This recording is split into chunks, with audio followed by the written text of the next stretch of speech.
Bom, então, outra vez bom dia, muito obrigada por terem enchido esta sala. Esta sala azul, durante a manhã e depois do almoço, são sessões dedicadas ao tema das famílias, do trabalho e da fecundidade. Cada um destes encontros demora 1 hora e, portanto, cada um tem 3 oradores.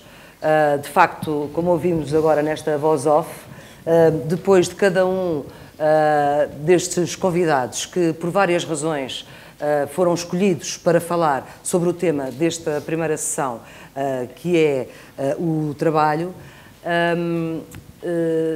é possível que da plateia, da assistência, venham perguntas. É possível, é desejável. O que eu vos pedia é que essas perguntas fossem mesmo perguntas. Enfim, uma ideia de 1 minuto por pergunta para não nos alongarmos muito e para podermos ter um debate o mais vivo e participado possível. O tema desta sessão é saber se o trabalho é compatível com a maternidade e com a paternidade, isto é, com ser pai e ser mãe, se por causa do trabalho temos menos filhos, qual o papel dos homens na decisão de se ter filhos, se melhora a qualidade do trabalho do trabalhador o facto de se ter filhos ou não, se isso é um fator, se é uma variável que faz sentido para aferir da qualidade do trabalho de um trabalhador, se precisamos de ter uma relação diferente com o trabalho para constituirmos família, se o trabalho a tempo parcial e o teletrabalho podem ser filões a seguir para termos uma melhor relação entre o trabalho e a família, se somos piores pais e mães, porque temos uma relação obsessiva com o trabalho, se a forma como nos relacionamos com o trabalho altera a forma como nos relacionamos entre nós, na sociedade. Enfim, são várias questões que este tema genérico nos suscita e por isso temos 3 oradores, Marco Costa, da Critical Software, Anália Torres, socióloga, e Isabel Vaz, do Espírito Santo de Saúde. Cada um, como eu já disse, vai fazer uma intervenção de 5 minutos, a partir daí passamos para o debate. Passo a palavra já a Marco Costa, é engenheiro informático, é diretor executivo da Critical Software, que é uma empresa de Coimbra, especialista em segurança de sistemas e que teve como primeiro cliente a NASA.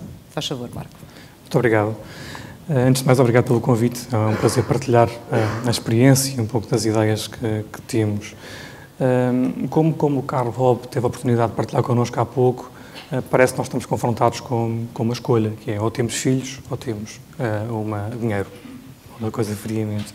Eu acho que nenhuma sociedade quer não ter qualidade de vida, portanto, acho que temos que olhar para outra questão, como é que conseguimos ter qualidade de vida e ter, simultaneamente, filhos, ter incentivo a que isso exista.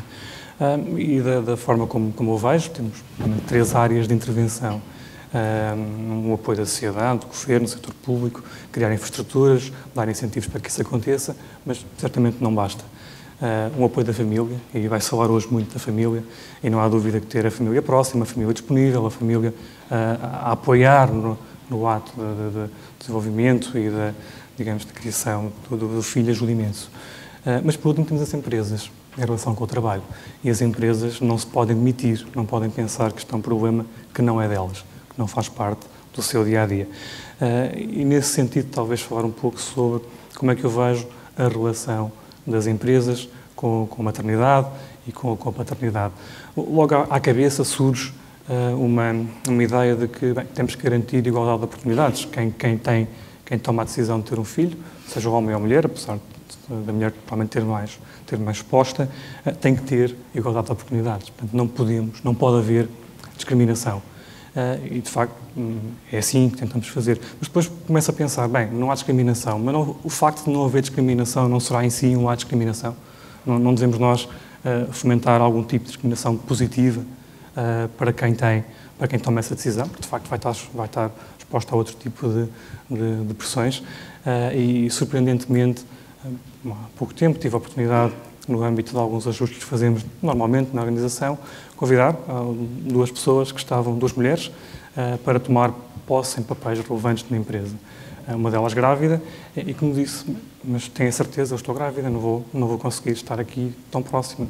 É uma decisão, não é para o imediato, é uma decisão para o médio e longo prazo. E, de alguma forma, esta resposta surpreendeu-me. Surpreendeu-me porque não estava à espera que sequer essa questão fosse colocada. Quando nós escolhemos a pessoa pelo que ela é, pelo que ela vai dar à empresa, pelo que ela já deu à empresa, e não necessariamente só porque vai estar há algum tempo fora. Isto fez-me pensar, fez-me perguntar, e depois percebi-me que, de facto, não é assim, não é uma prática generalizada, não é assim em todo lado. E isso faz-me pensar, então, como é que nós conseguimos, dentro da empresa, garantir que quem toma a decisão de ter filhos tem a capacidade de continuar a contribuir e não é prejudicada por isso. E pensarmos nos mecanismos que temos. E temos hoje mecanismos como o teletrabalho, as pessoas trabalham a partir de casa. Na verdade, já tínhamos. As pessoas já trabalhavam a partir de casa por uma questão de flexibilidade, por uma questão de conveniência, por uma questão de não perder tempo casa-trabalho, commute, deslocações. Trabalho em part-time, que é algo que eu acho que nós temos pouco e pode facilitar e promover a integração, a reintegração no mercado de trabalho, na posição após a maternidade e a flexibilidade do horário de trabalho. E tudo isto são coisas que são simples. Acho que é possível que as empresas acomodar, provavelmente não todas, depende do tipo de função, mas é bastante possível que as empresas possam acomodar isto no seu modo de trabalho. Há algumas condições para que isso aconteça, claro que sim. As empresas têm que estar preparadas para dar trabalho em responsabilidade. Portanto, não é estar das 9 às 5 a trabalhar, é sim a tarefa e ter uma organização que permita esta ligação ser uma ligação de confiança, a ligação trabalhador-empresa ser uma ligação de confiança, onde cada um poderá contribuir nos timings, na parte do dia que lhe é mais conveniente e com o esforço que for possível. Pode ser part-time, pode ser full-time. Então, eu diria que esta é um pouco, para iniciar, talvez ficasse por aqui. Não há dúvida que as dúvidas são muitas. Da sessão anterior ficámos com imensas dúvidas se isto é destino ou como é que podemos combater. Eu acho que é possível, com algumas destas medidas que vos falei, promover um pequeno passo para que consigamos dar a volta a esta situação.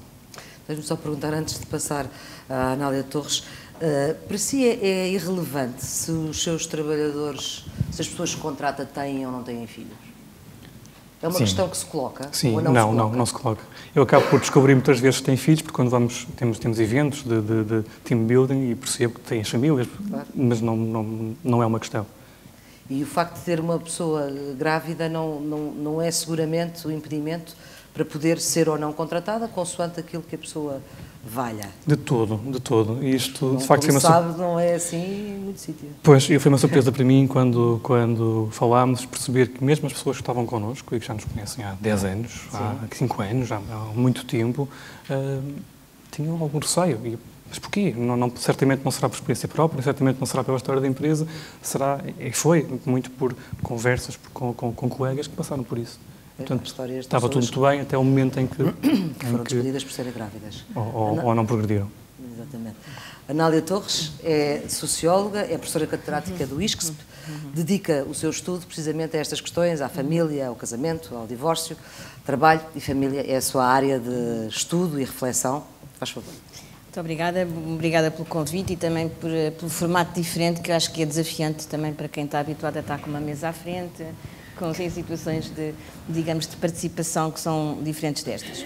E também pelo espaço de tempo muito curto, que nos obriga, de facto, a ser muito sintéticos. Eu optei por fazer o seguinte: como imaginam, a informação que eu tenho é muita e, portanto, achei que podia fazer sentido era partilhar convosco 2 ou 3 coisas que me surpreenderam a mim própria quando eu comecei a estudar estas áreas, ou que, num certo sentido, são resultados de investigação que contrariam aquilo que nós vemos muitas vezes circular, não é? Acerca das coisas. Um dos primeiros resultados é consistente um resultado de investigação, que é o seguinte: é que a valorização do trabalho profissional é absolutamente igual para homens e para mulheres. Não há diferença nenhuma. Quer dizer, quando nós perguntamos, por várias maneiras, várias perguntas em vários anos, qual é a importância para si do trabalho profissional, obviamente, ou acha que o trabalho é interessante, acha que o trabalho é estressante, quer dizer, quando comparamos os países da Europa todos, por exemplo, nunca há diferenças entre homens e mulheres, às vezes há algumas diferenças entre países. Portanto, a diferença entre homens e mulheres é praticamente nula a este respeito. O que é que isto o que é que isto contraria? Contraria aquela ideia de que as mulheres o que querem é ter filhos e se pudessem estavam em casa, não é? Que é aquela uma ideia muito corrente. E contraria também a ideia... e outro dado é que também, em relação à questão da importância da família, a diferença entre homens e mulheres a esse respeito consistentemente é muito pequena. Ou seja, quando dizemos também, diga lá para si próprio, se é importante a família, ou comparada com várias dimensões da vida, trabalho, família, lazer, várias coisas, diga lá, como é que põe, em que grau é que põe? Bom, as pessoas, homens e mulheres, põem a família como a coisa mais importante para elas. Se a pergunta tivesse feita assim, acha que os outros dão importância à família? Provavelmente as pessoas iriam dizer que não, porque eu cá dou muita importância, não? Os outros não. Pronto, isto é engraçado porque contraria um pouco aquilo que se diz. Agora, consequências disto, não é? Consequências disto é que, de facto, a pergunta é compatível o trabalho com a maternidade e com a paternidade, porque, do ponto de vista das aspirações, totalmente compatível. Porquê? Porque as pessoas querem ter filhos e querem trabalhar. Aliás, a pergunta normalmente até é feita, eu costumo logo dizer, quando perguntam, acha que as mulheres podem conciliar trabalho? E eu pergunto logo, e acha que os homens podem conciliar o trabalho com a família? Não é? Quer dizer, os homens querem ter filhos? Esta é uma pergunta que se faz às mulheres, habitualmente, não é? Quem trabalha. Quer dizer, os homens não querem ter filhos? Querem, só que às vezes no passado, eu estou para ser politicamente correta, digo que era no passado, eles queriam ter filhos, mas queriam que fossem as mulheres a tomar conta dos filhos que eles queriam ter, certo? Portanto, e se calhar agora já não é assim. Bom, o que eu quero dizer é, aqui há um conjunto de realidades que muitas vezes não são aquilo que parecem. Depois também é interessante discutir, mas isto pode ficar para o debate, porque é que parece e não é, não é? Porque é que parece e não é. Bom, a segunda questão é uma questão que, evidentemente, explica um pouco depois outra discrepância brutal que nós encontramos nos resultados, que essa não me surpreende, mas vou falar dela porque acho que ela é importante, é que quando se compara trabalho pago com o chamado trabalho não pago, isto é, tarefas domésticas e cuidados com os filhos, as mulheres, por exemplo, têm uma diferença muito pequena em termos de trabalho pago ocupado, isto é na Europa e é em Portugal. O tempo de trabalho ocupado é muito pouco, isto é, as mulheres ocupam quase tanto tempo de trabalho profissional como os homens, é sempre um bocadinho menos, no caso das mulheres, porque os homens fazem sempre um pouco mais de trabalho extraordinário, mas depois quando nós contamos as horas de trabalho não pago, isto é, tarefas domésticas e cuidados com os filhos, a diferença é sempre desfavorável para as mulheres, portanto, quando se soma tudo, não é? E, portanto, aqui também podemos debater um bocadinho a partir daqui, quer dizer, porque é que isto será e o que é que algumas das coisas que aqui foram ditas como surpresa para si, mas precisamente parece uma empresa absolutamente de exceção, e que eu acho que, mas não quer dizer também que os exemplos não possam florescer, mas de facto, normalmente, há esta questão da maneira como cada um encara, digamos, as suas responsabilidades, porque as mulheres não querem, efetivamente, querem as duas coisas, querem trabalhar e querem ter filhos exatamente como os homens. Só que depois, em termos daquilo que é a crítica social, em termos daquilo que são acabam, num certo sentido, por os lugares ainda continuarem a ser o homem a sentir-se mais responsável por trabalhar mais horas, por exemplo, se efetivamente sentir que o seu rendimento é baixo, e as mulheres, num certo sentido, ainda continuam a achar que o pior de tudo é ser acusada de ser má mãe ou e portanto, dessa dimensão também não ser nunca afetada. E eu acho que a única maneira de nós conseguirmos equilibrar isto é, de facto, haver mais partilha das duas esferas. E não vejo outra maneira senão, de facto... E isto, no caso dos países europeus, tem sido assim. E tem havido constantemente medidas para aumentar o envolvimento dos homens no mercado, digamos, na esfera dos cuidados com os filhos. E não é nada verdade que seja uma coisa inelutável. Porque nós vemos, por exemplo, que, de facto, os países escandinavos, mas não só, a França, por exemplo, também, têm tomado algumas medidas no sentido de que essa disparidade que existe em toda a Europa, mas que ela se possa diminuir, digamos assim. Terceira questão, e para acabar, porque acho que são muitas e que depois podemos debater mais no fim. Vou falar da questão da fertilidade. Uma coisa que me surpreendeu também, e que tem a ver com o que tivemos com a excelente conferência agora da manhã, que é que uma das coisas que circulava também muito é porquê que a fertilidade é baixa nos países europeus e, portanto, em Portugal, etc., como este quadro. Bom, porque as mulheres começaram a trabalhar fora do mercado de trabalho, não é? E, portanto, passaram a ter menos filhos. Certo e errado. Porque isso era assim até aos anos 80. A partir dos anos 80, verifica-se em toda a Europa que países com taxa de fertilidade muito baixos, como por exemplo os países do sul da Europa, que a partir dos anos 80 passaram a ter uma quebra muito acentuada da fertilidade, são também os países em que as mulheres estão menos no mercado de trabalho. Portanto, estão no mercado e, por exemplo, também podemos ver que noutros países em que, portanto, há uma correlação positiva entre mercado de trabalho e fertilidade. E isto, por exemplo, e mais, não só isto, como subiu a taxa é evidente que nós estamos na reposição de gerações na Europa. A França está muito próximo, está no 2 e já está no 2,09. Portanto, é 2,1, que é o boom mágico de poder fazer a reposição das gerações. Mas, como imaginam, é muito diferente, apesar de não estarmos na reposição, é muito diferente ter 1,3 ou ter 1,5 ou 1,8, não é? E o que é que se tem passado nos últimos anos, nos últimos 20 anos? É que os países têm uma espécie de padrão na Europa diferenciado. Portanto, o Sul tem, de facto, consistentemente taxas mais baixas, mas estão até a subir ligeiramente. Portugal está em contraciclo, é o único país que está a descer. E os outros países, nomeadamente os escandinavos, têm já padrões de fertilidade mais altos, quer dizer, andam sempre já na base de 1,5 para cima, e estão a subir. Portanto, não é inelutável esta questão de... E mais, quando se avalia porquê, quando se tenta perceber o que é que foi feito, percebe-se que há medidas de tipo diferente, não há só uma medida, como foi dito, que às vezes, muitas vezes até, que é a medida de, digamos, pró-natalista tenham mais filhos, mas não, há coisas laterais que se podem fazer, políticas de apoio, por exemplo, intensas políticas de apoio público e de mercado social, digamos assim, relativamente, por exemplo, a creches e jardins de infância, com qualidade, tentativas de facto de envolver mais os homens no mercado de trabalho para que na esfera doméstica, nos cuidados com os filhos, com medidas que se vão alterando. Por exemplo, havia uma coisa que se chamava Cash for Care, que se percebeu que não dava, e que dá muito mais, por exemplo, de facto, os apoios em termos de equipamentos. E por exemplo, uma coisa que é o Daddy's Leave, por exemplo, percebeu-se que se os homens, entre aspas, não tivessem uma legitimidade forte para tirar um mês, por exemplo, para estarem com os filhos, a pressão social sobre eles, digamos, de dizerem, bom, mas agora vou partilhar a licença de parentalidade com a minha mulher, bom, não dá, porque depois pressionam, depois dizem que, bom, a partir do momento em que a licença é, digamos, é obrigatória, digamos, e se ele não atirar, ninguém atira, quer dizer, dizia-me uma colega minha escandinava, bom, um bom social-democrata não perde um direito, não é?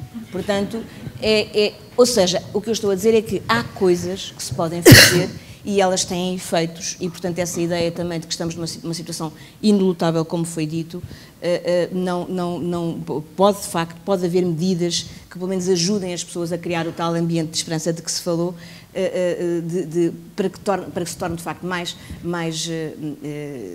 apelativa à ideia de poder fazer de facto uma conciliação entre ter filhos. Só uma coisa também que, para terminar, quando se pergunta em inquéritos quantos filhos as pessoas têm e qual é que eles acham que é o tamanho ideal de família, o tamanho é sempre maior do que aquilo que as pessoas têm. Ou seja, as pessoas desejam de facto ter, porque também havia aquela discussão que é, agora não querem ter filhos, não ligam à família, etc. Não é nada disso. De facto, as pessoas querem ter o segundo filho. Ou seja, querem ter aquilo que, em princípio, de facto, resolveriam um pouco as questões da sustentabilidade.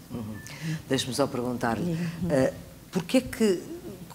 qual é a explicação que arranja para o facto de Portugal estar em contraciclo? Ou seja, ser aquele que tem menos filhos de todos? Na Europa, claro. É curioso porque, assim, eu tinha uns dados em 2002 que eram muito confortáveis, porque esta ideia que eu disse da correlação entre trabalho, nós somos do país da Europa onde também as mulheres têm mais, do Sul, onde as mulheres têm mais, as mães que trabalham têm mais, trabalham mais, não é? Há mais mães a trabalharem profissionalmente, mães de filhos pequenos. E, portanto, temos esse número e a certa altura, aí por volta de 2002, de facto estávamos no 1,5 e era confortável porque como estava aquele gráfico estava tudo direitinho. Bom, mas depois deixou de ser, não é que é assim, os dados são assim. E de facto passou a descer. Eu julgo que há vários fatores que contribuem, um dos quais é a questão do desemprego também. E o desemprego feminino foi sempre mais desemprego. Como? Porque o desemprego funciona às vezes de uma maneira que é o seguinte. O facto de, porque é que eu estava a dizer há bocadinho que há correlação positiva entre tantas mulheres trabalharem e haver mais fertilidade? Porque se os dois estiverem a trabalhar no modelo que temos agora, não é? a probabilidade da pessoa decidir ter um filho é maior, porque se diz, bom, ok, mesmo que haja um problema de desemprego de um, há o outro, não é? Portanto, agora, de facto, só um trabalho é que é muito mais difícil ter filhos.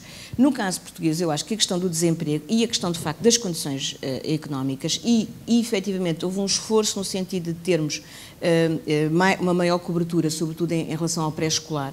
Mas, por exemplo, as creches, a cobertura é baixíssima, quer dizer, e, portanto, estes apoios são muito frágeis em Portugal. E, portanto, uma das coisas que eu acho que contribui para isso, sem dizer que esgoto com essa explicação, porque são sempre coisas mais complexas, mas, de facto, quer dizer, todo o ambiente mais de pressão económica, todos os medos que se geram, a instabilidade, os laços precários, precários em termos de trabalho, contribuem todos para isso, juntamente, evidentemente, com o adiamento da maternidade, que tem um efeito, como se sabe, não é? Também diminui a probabilidade depois de ter o segundo filho, não é? Portanto, as pessoas às vezes projetam, têm o primeiro filho mais tarde, porque não têm condições para ter mais cedo, e depois quando projetam o segundo, ou há uma precariedade, ou pode de facto haver também depois mais dificuldade. Muito bem. Isabel Vaz é engenheira química, foi investigadora no Laboratório de Tecnologias de Células Animais e preside a Comissão Executiva do Espírito Santo de Saúde. Muito bom dia, também agradeço estar aqui e, enfim, felicito também a iniciativa da Fundação, de facto é fantástica. Bom, a pergunta que me fizeram foi que se a atividade profissional intensa, portanto estão a admitir que eu tenho uma atividade profissional intensa, que é rigorosamente verdade, se é ou não um obstáculo, ou se foi ou não um obstáculo à maternidade. Bom, a resposta é, não foi um obstáculo.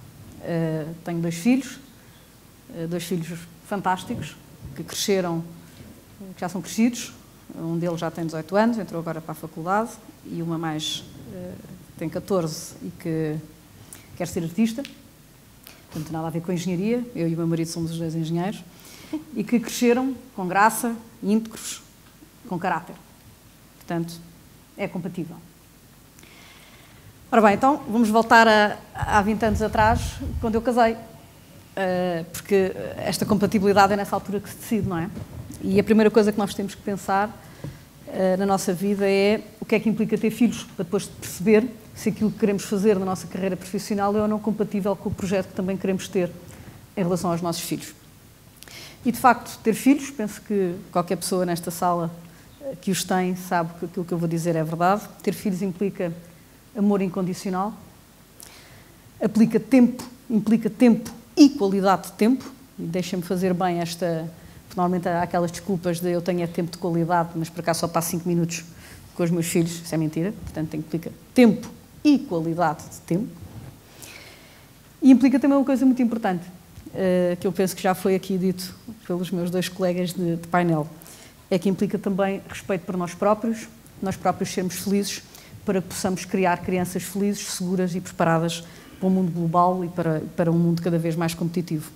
Portanto, estas três condições, digamos, são condições importantes ou são implicações importantes da decisão de ter filhos. E a partir daí nós temos que ver se as carreiras que queremos ter e com as quais nós, enfim, sonhamos.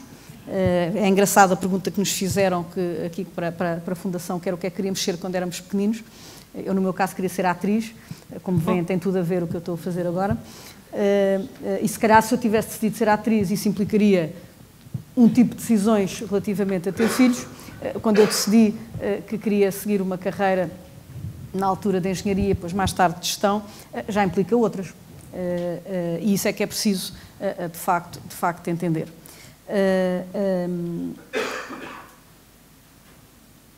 Penso que a última característica, que é nós sermos felizes, é fundamental para criarmos filhos felizes.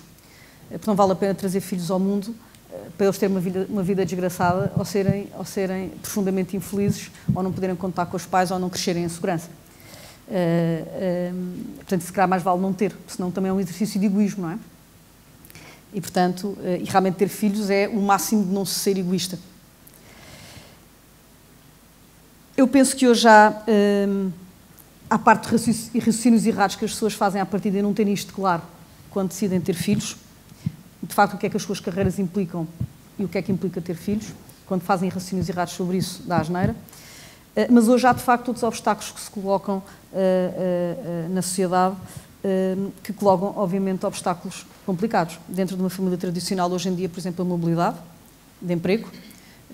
Quando eu casei há 20 anos, foi relativamente fácil pensar que eu e o meu marido íamos viver e ter emprego na mesma cidade, e mesmo que mudássemos de emprego, como mudei, eu mudei 3 vezes até hoje da minha vida de situação profissional, o meu marido também, mas basicamente ficámos sempre perto, geograficamente. Isso é um tema importante. Hoje, como sabemos, muitas famílias se confrontam com terem que viver muito longe dos filhos, ou um deles ter que ir ainda hoje de manhã estava a falar com um amigo que acaba de ter que ir para a Venezuela 1 ano para trabalhar, e tem 3 filhos, e vai ter que ir, porque tem que se fazer à vida.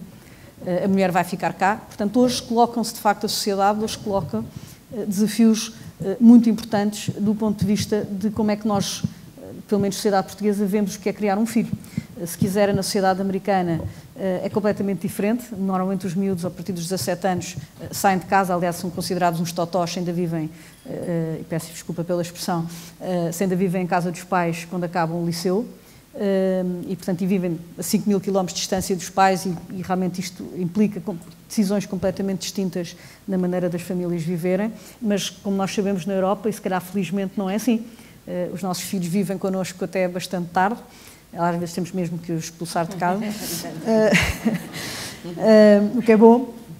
E a família continua a ser muito mais estruturada desse ponto de vista. Mas, portanto, ou seja, a sociedade está a evoluir de forma muito diferente, mas penso que tudo depende, e é preciso realmente ter muito claro que sacrifícios ou não é que queremos fazer. No meu caso, não tive que fazer muitos, consegui ter uma vida profissional intensa e, ao mesmo tempo, que não era incompatível com o meu sonho de ter filhos e na forma como eu acho que os filhos devem ser criados. Portanto, no meu caso,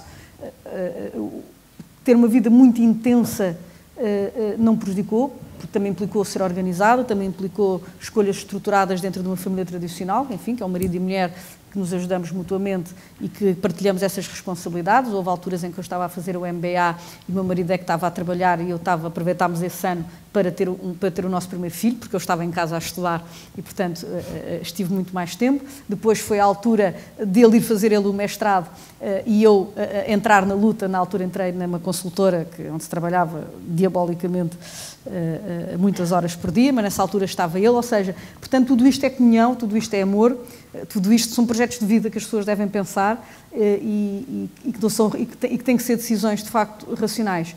Tenho amigas também que optaram por quererem ser mães a tempo inteiro e são também igualmente realizadas e que conseguiram criar filhos também tremendamente felizes porque elas são realizadas e de facto conseguem transmitir isso aos filhos e não tem problema nenhum. Portanto, ou seja, as escolhas que nós fazemos, e devo dizer que ser mãe a tempo inteiro eu diria que é mais intenso profissionalmente do que eu, porque os filhos são de facto criaturinhas extraordinariamente exigentes, como sabem, quem tem filhos, e portanto, lá está, tudo depende de facto das escolhas que fazemos e isso é o que é mais importante.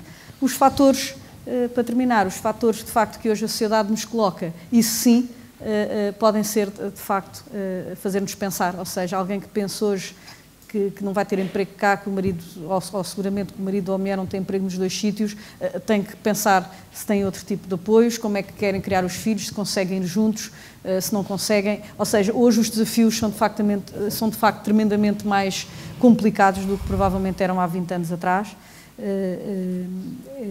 E é um fator que temos que entrar em conta, e penso que os nossos filhos vão ter esses desafios.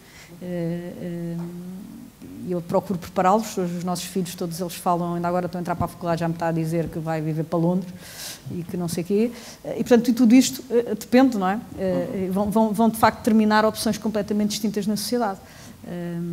Mas, enfim, Isabel, deixa-me fazer uma pergunta que fiz ao Marco, que é se na sua empresa há alguma, não quero dizer predileção, mas, enfim, se o facto de se ter filhos ou não ter filhos pode ser ou não determinante para a contratação ou não da pessoa, ou essa questão não existe e a pessoa é contratada pelo seu currículo, pelo aquilo que pode dar à empresa? Olha, eu trabalho numa empresa muito gira. Porquê? Porque é um hospital. E os hospitais são sítios onde nós relativizamos tudo. É verdade. Nos hospitais nasce-se, nos hospitais morre-se. Hoje mesmo no Hospital da Luz devem nascer 15 crianças. E, portanto, nós convivemos com isso, ou seja, e temos uma forma, os profissionais de saúde relativizam muito as desgraças na vida, porque como assistem todos os dias a coisas verdadeiramente importantes, ou de sofrimento ou de alegria na vida das pessoas, de facto têm uma atitude completamente diferente. E isso é uma coisa que nós aprendemos e que é muito importante, é que 4 meses na vida de alguém, ou 1 ano na vida de alguém, de facto não tem importância nenhuma. E, portanto, nós na nossa empresa privilegiamos o talento, ponto. Porque é o nosso futuro e é a nossa única maneira de sobreviver. O setor da saúde, em particular, é um setor onde há muitas mulheres. Portanto, é quase um matriarcado. Eu até tenho pena às vezes deles, coitadinhos. E, portanto, mas o que eu queria explicar é que, efetivamente, quando se tem uma visão de longo prazo, não é importante. Não é de facto importante. Qual é a importância de uma mãe sair durante 6 meses para a carreira dela? 0. Quando a pessoa é muito boa e faz-te falta uma organização, 0. Não tem importância nenhuma. Portanto, é um tema de visão de longo prazo ou visão de curto prazo. E realmente, quando se vive numa empresa de saúde, essa visão está muito presente em todos os gestores, porque faz parte do ADN de um hospital, não é? Nós realmente temos uma descontração de vida muito maior face, de facto, àquilo que assistimos no dia-a-dia, aquilo que são verdadeiramente os problemas das pessoas. E, portanto, não é de facto importante.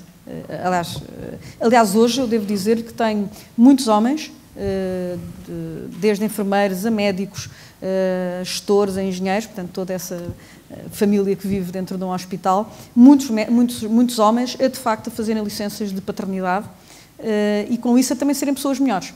Eu hoje sou uma pessoa melhor porque tive filhos, porque os filhos, de facto, fazem-nos pensar, fazem perguntas chatas, obrigam-nos a ser líderes muito melhores, porque a gente, aos filhos, tem que os convencer das coisas, eles são criaturinhas exasperantes.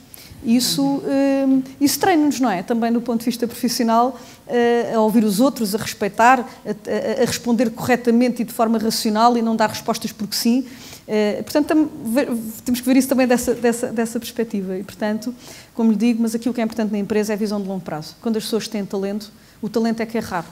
4 meses da vida de uma pessoa ou 6 meses na vida de uma pessoa, efetivamente, não é nada. E os filhos valorizam as pessoas e então no setor da saúde valorizam e muito. Quem só sabe medicina, nem de medicina sabe, já dizia o professor Abel Salazar.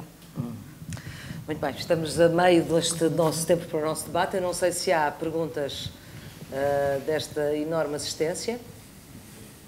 Então, deixe só que chegue um microfone ao pé de si.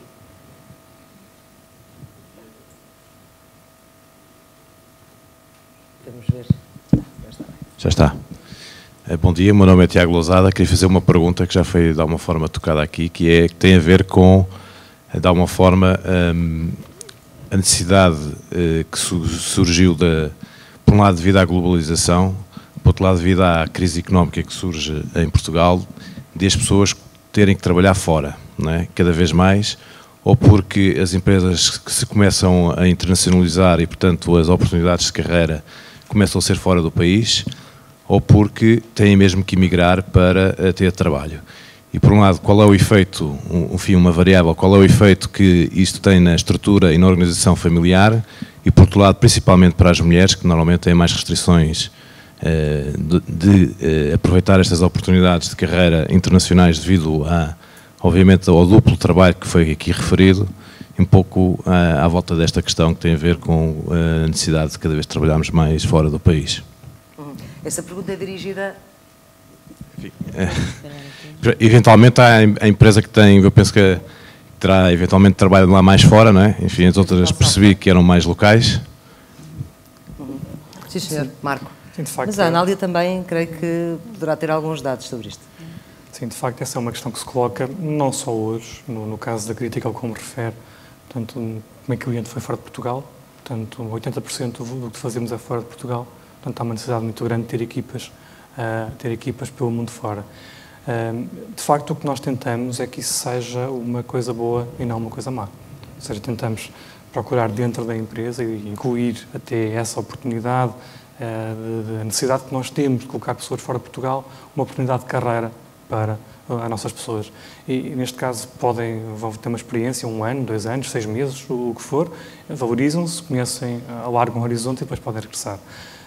E isso tentamos procurar as pessoas que estão motivadas para o fazer. Geralmente são pessoas com família ou sem família? Era onde eu ia chegar.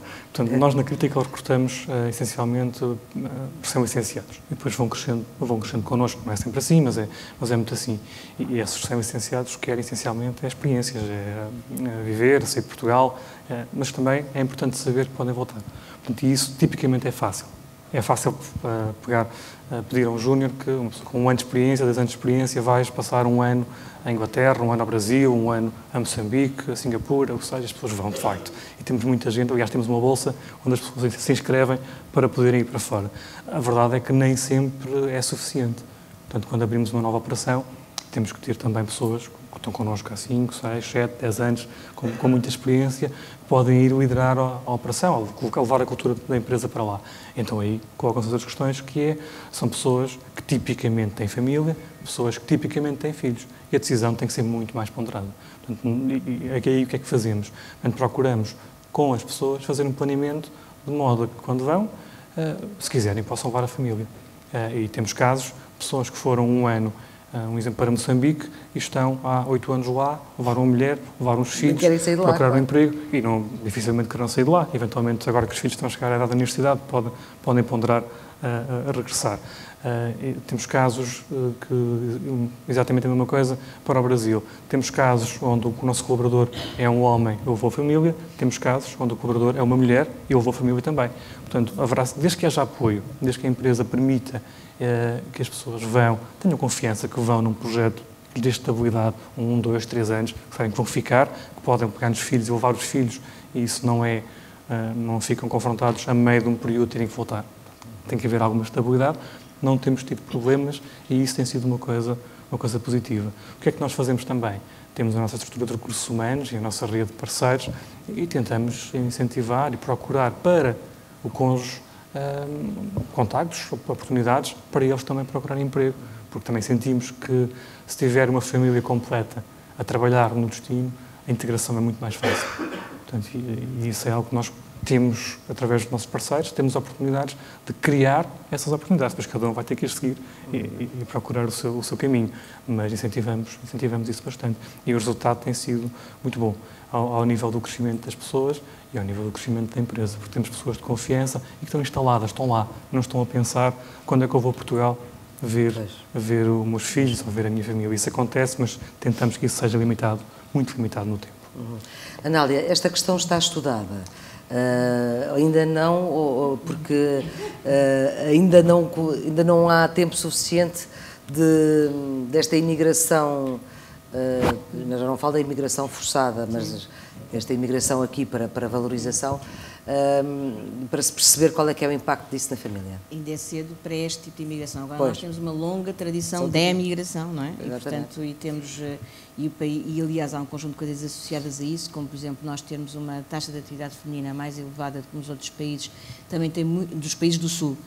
Tem muito a ver com esta questão não tem a ver com a guerra colonial também, mas não vale a pena aqui estar a entrar em pormenores, depois se quiserem perguntar qualquer coisa sobre isso podemos falar, mas também tem a ver com uma longa tradição de imigração que levava a que as mulheres assumissem um papel de protagonismo, por exemplo, quando os homens saíam, que depois, num certo sentido, aliás, esta questão do trabalho feminino em Portugal é muito interessante, porque vê-se em diferentes classes sociais, e uma das coisas também que me surpreendeu uma vez foi estar a entrevistar pessoas, por exemplo, de setores sociais desfavorecidos, em que se poderia esperar que elas fossem dizer que, eu se pudesse, ficava em casa com os meus filhos. Qualquer, não é? Eu lembro-me de uma senhora que tinha 5 filhos, e o mais velho tinha 14, trabalhava numa empresa de catering e me dizia, eu não trabalhar, então é no trabalho que eu descanso a cabeça. Nunca tinha tido esta perspectiva, não é, sobre o trabalho, mas isto é para dizer que há uma grande diversidade e depois está uma grande diversidade da forma de valorizar o trabalho. O profissional, no caso feminino, pode ser também por aquilo que se adquire em termos de soberania, digamos, ou de poder na relação conjugal, não é? Se uma pessoa ganha, vi outra que me dizia, a gente quando ganha para comer já não tem que desaturar tudo, não é?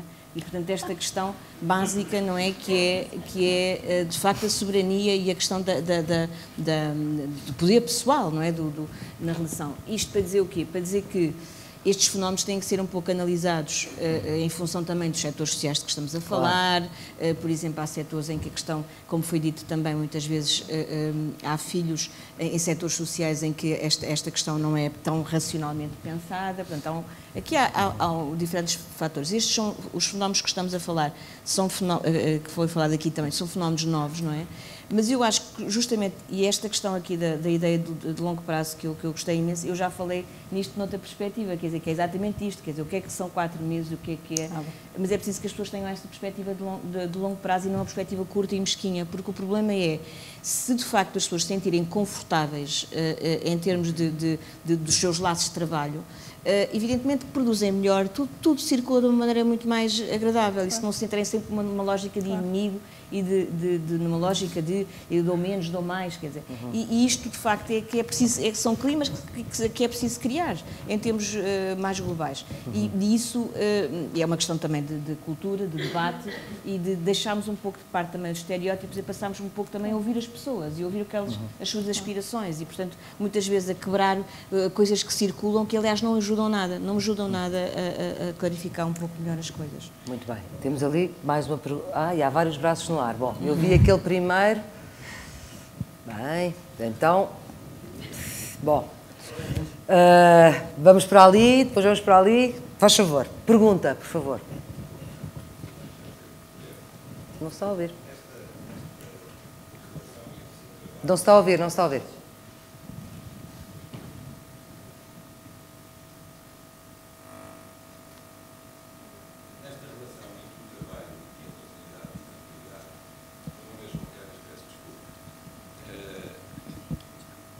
O que eu gostava, foi aqui muito bem apresentado pela engenheira Isabel Vaz, um testemunho de uma vida de uma família tradicional, mas eu gostava de saber a opinião, nomeadamente, eu peço desculpa, da doutora Torres, Anália Torres, sobre o que é que pensa em relação à estrutura da família. A estrutura da família, como sabemos, está a mudar. Famílias monoparentais, famílias homossexuais, famílias separadas, as taxas de divórcio são elevadas. Em que medida é que isso interfere com aquilo que estamos aqui a discutir? Gostava um bocadinho desse comentário. Fica essa pergunta. Eu vou, se calhar, juntar algumas perguntas, claro, porque já estamos um bocadinho... É aqui, faz favor. É preciso o microfone, não se consegue exatamente ver quem é que levantou primeiro, portanto, peço desculpa se estou a ser... Bom dia a todos, muito obrigado. Meu nome é Joaquim Barbosa. A minha pergunta é a seguinte: se consideram que a mentalidade geral dos empresários e eu diria, dos gestores de topo, e se a mentalidade dos gestores intermédios das empresas e da administração pública é idêntica àquela que manifestaram aqui os nossos palestrantes. Muito bem. Já perceberam? Pronto. Muito bem. Faz favor aqui. Eu gostava de um comentário, gostava de colocar... Diga-me o seu nome, desculpe. Ana Margarida Saraiva. Ok.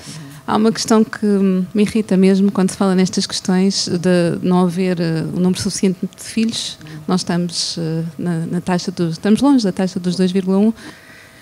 Existem tantas crianças em instituições, temos uma taxa de pobreza infantil muito grande. O que é que todos nós podemos fazer para reverter isso numa altura de crise? E que medidas podemos pensar para proteger as crianças negligenciadas neste país? Há aqui à frente... Bom dia, Inês Dias. Posso? Senhora, mas, claro que sim, mas não vamos perder tempo. Bom Já dia. Vamos aí. Inês Dias, eu começo por dizer que sou mãe de 3 filhos e sempre com uma atividade profissional muito intensa, com 35 anos. Acabada de regressar a Portugal, tive 4 anos e meio fora, por isso. E ambos a trabalharem, que é um comentário que me fez alguma confusão de dizer que normalmente os homens é que vão para fora porque surge a oportunidade mais facilmente para os homens. Eu acho que isso já diz um bocadinho a resposta, dá um bocadinho a resposta. Mas a sua pergunta é? Da maneira como se encaram as coisas. E eu gostava de saber agora, regressada, e porque, enfim, gostaria de encontrar uma atividade, se não acham que o part-time, que é uma coisa que não é mencionada, e que eu julgo saber que há uma taxa baixíssima de part-time em Portugal, não é também uma forma... O que eu acho importante, efetivamente, é dizer as pessoas têm que ter opções. Porque eu sempre trabalhei full-time, mas eu acho que o mais importante é as pessoas terem opções. Obviamente falamos da parte económica, que isso é outra conversa, eu sempre consegui trabalhar e trabalhei fora, porque também tinha apoios, mas a pergunta o part-time não pode ser uma solução. Uma solução e para... como é que se consegue dar a volta, porque eu não vejo empresas em Portugal a oferecer part-time a ninguém. Muito bem, faz favor. Dali, aquela senhora... Bem, cá, para já para trás. Bom dia. Sim. Estou? Peço desculpa. Eu não quero ser injusta com ninguém, mas vamos ver se depois conseguimos ter tempo para responder a estas perguntas. Mas vamos fazer rapidamente. Agora, não podem ser todos ao mesmo tempo, como é evidente. Faz favor. Bom dia. Uma nota, uma pergunta. O meu nome é Nathalie Ballon, eu sou francesa, sou também empresária, tenho 3 filhos. E quando vi a doutora Isabel Vaz falar que 6 meses, 1 ano não é muito tempo, numa PME, que é o meu caso, 6 meses, 1 ano pode ser muito tempo.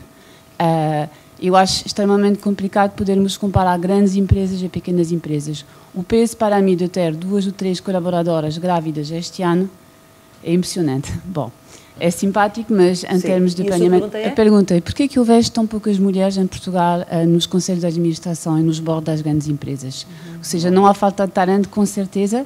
Isso tem a ver com o facto de serem mais? Muito bem. Atrás de si está a senhora, faz favor, dos óculos. Não. Pronto. Então, faz favor. Com licença, tinha um monte de perguntas, mas pronto. Para o Marco, penso. Sim. Disse que tem preocupações relativamente ao contexto familiar das pessoas que trabalham consigo. No entanto, por outro lado, também disse que muitas vezes as pessoas estão a trabalhar consigo ou só mais tarde é que fica a saber se têm filhos, se não têm filhos. Isso não é de alguma forma uma contradição? Ou seja, quando contratamos alguém não deveríamos ter preocupações como saber o contexto familiar em questão para podermos compatibilizar os conceitos da empresa à vida também dessa pessoa. E a outra questão... Não, desculpe, tem que ser uma pergunta a cada um. Bom, eu não sei se vai haver tempo para responder estas perguntas todas, portanto temos que ser aqui um pouco racionais.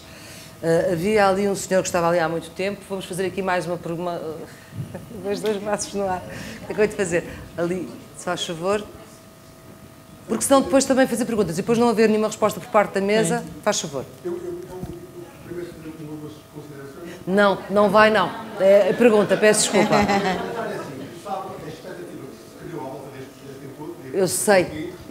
Eu sei, mas há mais debates. O debate não... Agora, este é que acaba daqui a 10 minutos, portanto... Não, e portanto a minha dúvida é, se daqui é só fazer diagnósticos, é que não estou. Eu acho que deveriam ser daqui... Ideias, soluções, sim. E eu tenho algumas coisas para fazer, se me der a oportunidade. E agora queria dizer ali à minha colega, que estive aqui há poucos meses, e que lidei com... Tinha 55 pessoas a trabalhar comigo numa sala virtual, onde de facto a realidade não é tão otimista como ela diz. Muito bem, e a sua pergunta é? A minha pergunta é que portanto, a contabilidade é possível, mas não é fácil. E se as pessoas não tiverem uma retaguarda, até pela experiência própria, amanhã depois vão ser... Muito bem. Sim, senhor. Ok, aqui. E vamos fechar, porque senão não vai ser possível... Porque nós temos 10 minutos para encerrar este debate. Bom dia, meu nome é Francisco Contreiras. A pergunta é relativa à engenheira Isabel Vaz e também ao engenheiro Marco, que é se quando olhamos na paternidade e ter um filho mais do que só a gravidez e a licença de maternidade, vemos isto no projeto Um Casal, e que implica passar tempo com ele e buscar lá à escola e brincar com ele à tarde. O que isto implica, o que é que implica nas empresas de não haver reuniões depois das 5 da tarde, que as pessoas possam estar virtuais e outra coisa em relação ao desperdício de tempo que existe na parte da manhã, nas empresas e à hora do almoço. Tudo é arrastado para a tarde, o que implica depois não passar tempo com os filhos, são os avós e são as empregadas e as amas. Muito Obrigado. Bem. Peço imensa desculpa, vai haver mais... Então... Sabemos, Frederico Lucas, Projeto Novos Povoadores, Programa de Repovoamento. Frederico Lucas, pai de 3 filhos, família monoparental, portanto tenho tudo que também aqui já foi dito. Vamos à pergunta.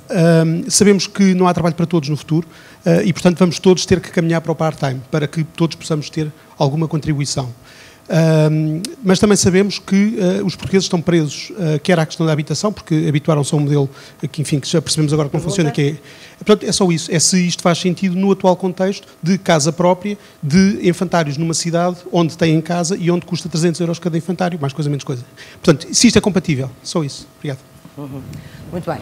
Ora bem, eu não sei se tomaram nota das perguntas várias que foram sendo feitas. Eu creio que poderia ser possível, a da imigração já está respondida.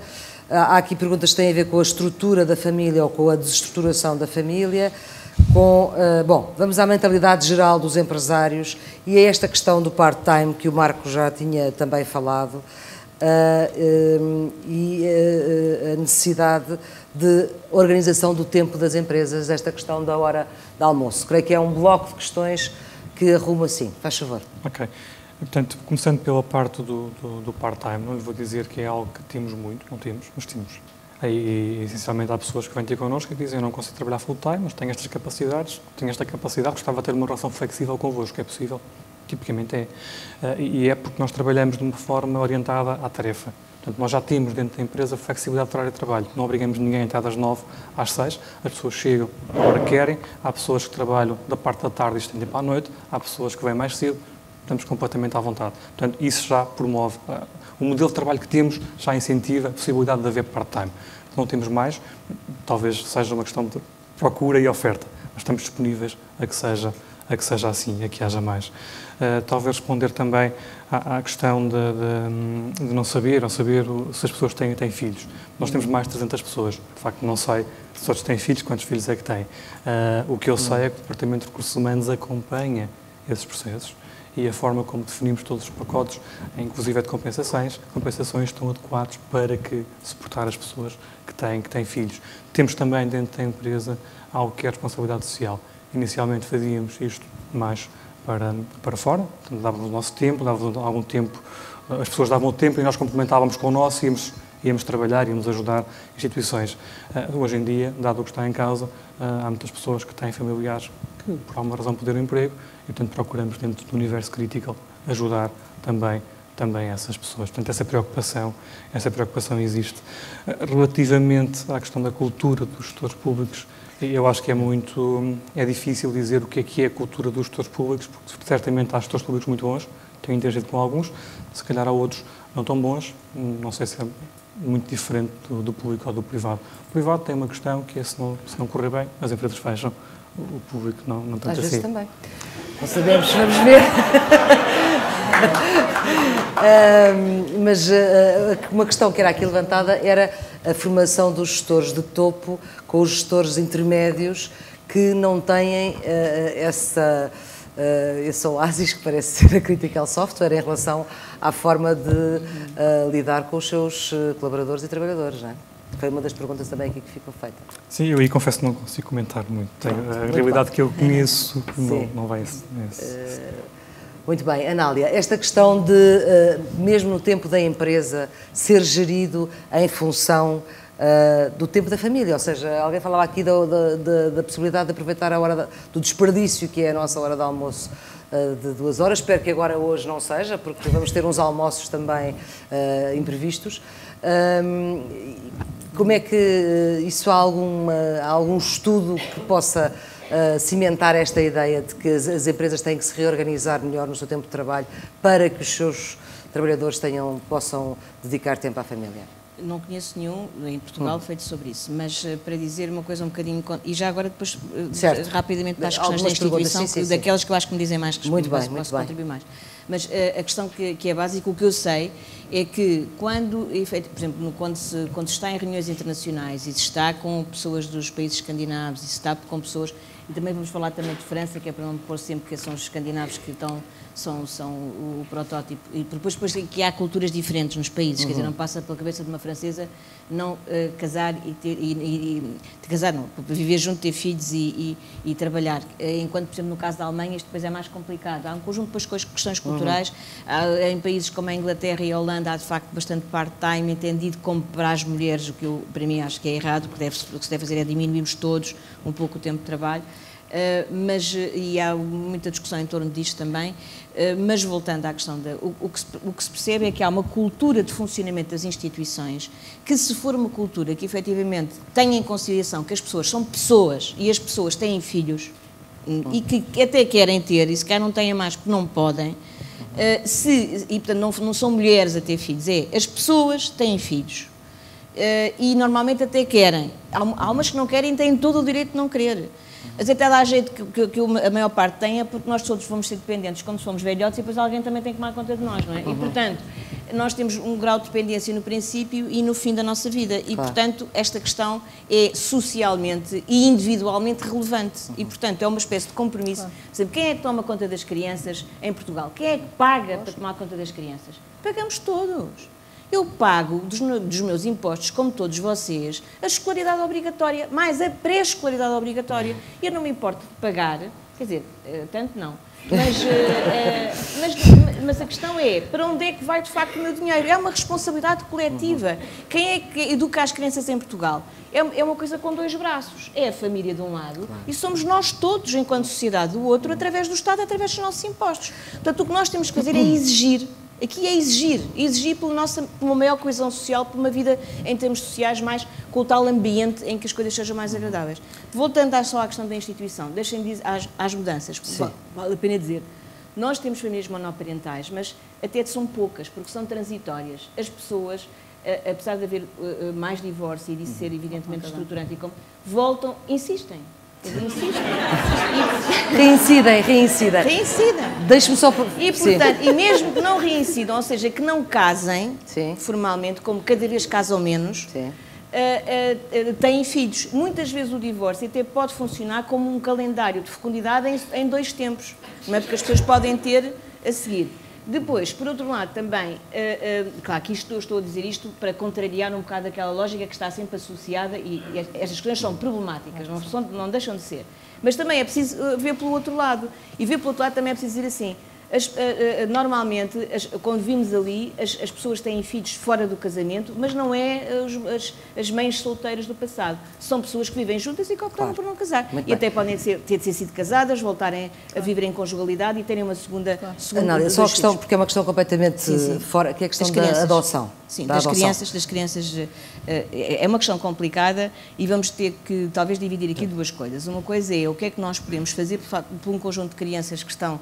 E eu não consigo falar nisto num minuto, não é? Não consigo, porque é de facto uma coisa... parecem coisas que depois não são quando nós metemos a mão no assunto e de facto é complicado. Há questões judiciais que são importantes na questão da adoção, portanto há um tempo de mais de espera. Mas, por outro lado, a legislação também não ajuda nada, há uma forte ligação dos pais biológicos aos seus filhos, há aqueles que supostamente não os tratam bem e que os põem em situação que torna muito difícil, de facto, serem retirados os filhos por completo. Portanto, isto é um assunto delicado e quando a pessoa vê de fora tende a ter uns raciocínios, depois quando começa a ver mais próximo percebe que a coisa é mais complexa do que parece à primeira vista. Dito isto, eu acho que nós temos, quer dizer, a questão das crianças negligenciadas, há toda uma grande insistência de intervenção nesse campo.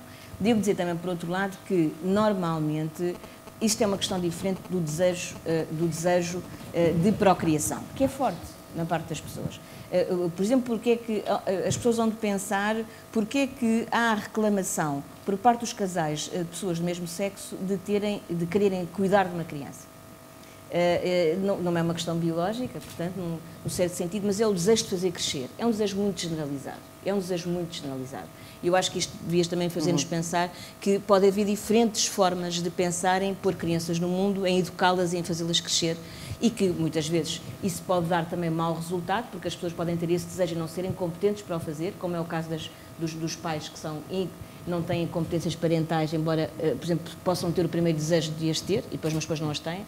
E, por outro lado, as competências parentais desejadas também podem estar em pessoas que, por exemplo, biologicamente podem não ter filhos.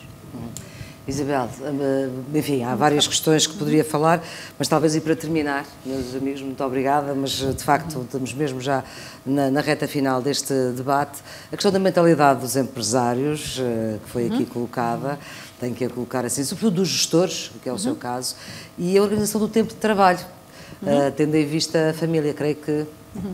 Bom, eu tenho que começar por pedir desculpa ao meu colega por ser tão otimista, mas eu de facto não concebo que o futuro de Portugal se conceba.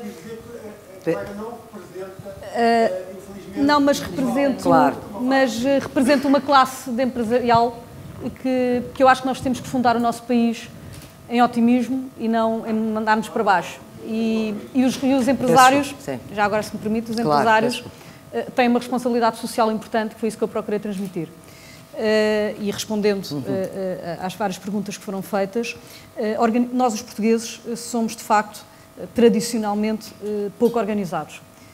E as novas gerações e os miúdos, e neste momento têm que, e até o irem lá para fora, e cada vez mais esta experiência lá para fora ensina-nos também de facto que há outras maneiras de estar nas empresas e organizar, portanto, saem da paróquia, não é? Que passam a ver as coisas também de forma diferente e trazem experiências diferentes para cá.